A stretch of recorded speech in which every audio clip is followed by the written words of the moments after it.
Welcome to Methods in Madness. I'm John Lehman.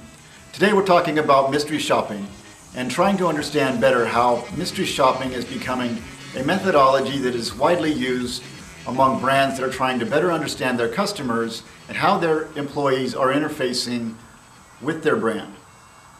With us today I have Peter Thorwarth, President and CEO of BMA Mystery Shopping.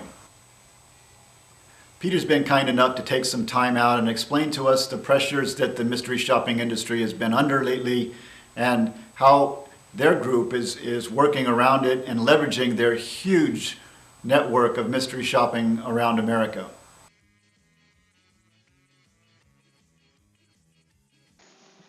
So with us today, I have the president from BMA Mystery Shopping, Peter Thorwarth. And Peter, could you give us a little bit of background about mystery shopping and how BMA is using it as a methodology? Certainly.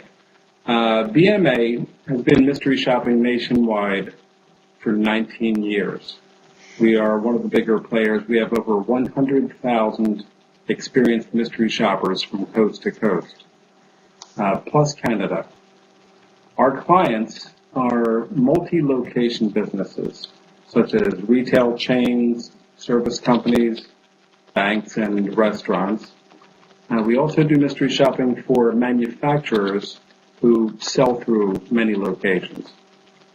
And how are manufacturers using mystery shopping as a means of a methodological approach to research? Well, with regard to manufacturers specifically, they will have us send mystery shoppers into retail locations, usually of multiple chains, to look at the display to see if the displays that they sent out to those chains got set up, are working properly, have the proper pricing, maybe there should be rebate forms and so forth. So they use us to see if those kind of programs are working properly and on display the way they should be in the stores. And the mystery shoppers in the same trip can also report on how they are treated and what products are recommended. So, for example, if they go into a store asking about car or truck batteries, they can find out which brand is mentioned. Did they talk about an extended warranty? Did they talk about upselling in one fashion or another? So you really get a combination for the manufacturers where they're able to learn all about the display and if that's being handled properly and the pricing.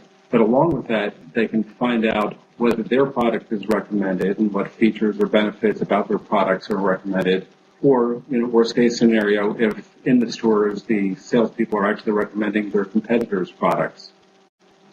And from a manufacturer's point of view, working forward in the value chain and looking in retail establishments and conducting these mystery shopping engagements, is this a cost-effective method for them?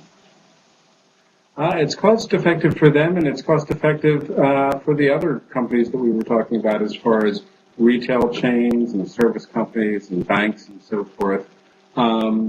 Just as an example, these days the average cost of a 30-second TV commercial on ABC or NBC or CBS aired one time is $70,000. So $70,000 for airing one 30-second commercial one time. And between you and me with the DVR, TiVo, and remote controls and so forth, I'm really not sure who's watching TV commercials to the extent that they used to. So for that same $70,000, BMA Mystery Shopping can do 120 mystery shops a month for 12 months. So in other words, these companies that we're talking about, they can have a full year's worth of mystery shopping for the cost of that one 30-second spot. And, if you can imagine this, if every store manager in a chain knows that their store might be mystery shopped at any time, and any customer walking in might be the mystery shopper. And in some examples, if perhaps a bonus or a prize is linked to the results of that mystery shop, I think it's pretty easy to imagine the effect on such things as customer service, add-on sales, just sales effectiveness and performance in general from an entire year's worth of mystery shopping. Yeah, absolutely. And I would imagine, as you mentioned, with advertising and commercials in television, obviously decreasing in viewership, how you construct a survey instrument around a survey and a mystery shopping engagement becomes very critical. What do you typically include in a survey instrument when you're doing a survey through mystery shopping? Well, creating the surveys is always done custom for each client because we're trying to create something that exactly meets whatever their specific concerns and priorities are.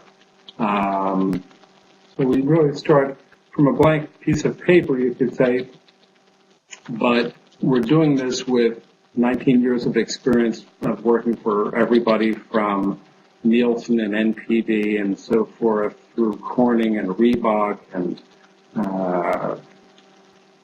so many different clients, Subaru, on and on and on. So what goes on to the mystery shopping is really always going to be custom, and we enjoy putting together with some back and forth with the client. It's an intentional combination of objective questions and subjective questions. So among the objective questions, to try and keep the subjectivity off to the side for a little bit, we ask the mystery shoppers, for example, were you greeted within 3 minutes?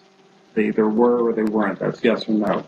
Did the sales associate have a name tag? That's a yes or no question. So again, we try and include as many objective questions as we can, but then we also incorporate a certain set of subjective questions based on what's high priority for that client. For example, if you were the manager of this store, what would you do differently? How helpful was the salesperson and why? And in the case of the whys and the other comment sections, we have a system whereby we can make sure that the mystery shoppers provide us with long comments, not one-word comments, but we can even dictate the minimum number of characters that they're going to answer for comment sections like that. Mystery shopping's been around for a long time, and I'm curious to know what are some of your challenges now to get a customer to really understand the value of mystery shopping, and maybe some of the challenges that you're facing in the field and conducting some of the interviews. Well, there's two sets of challenges. One is really peculiar in a sense, and kind of a warning that I want to share with the entire world if I could. And that is that unfortunately there are scammers out there that are pretending to be mystery shopping companies. In fact, there's companies that have copied our website, BMA's website, and other mystery shopping companies. They've done the same thing.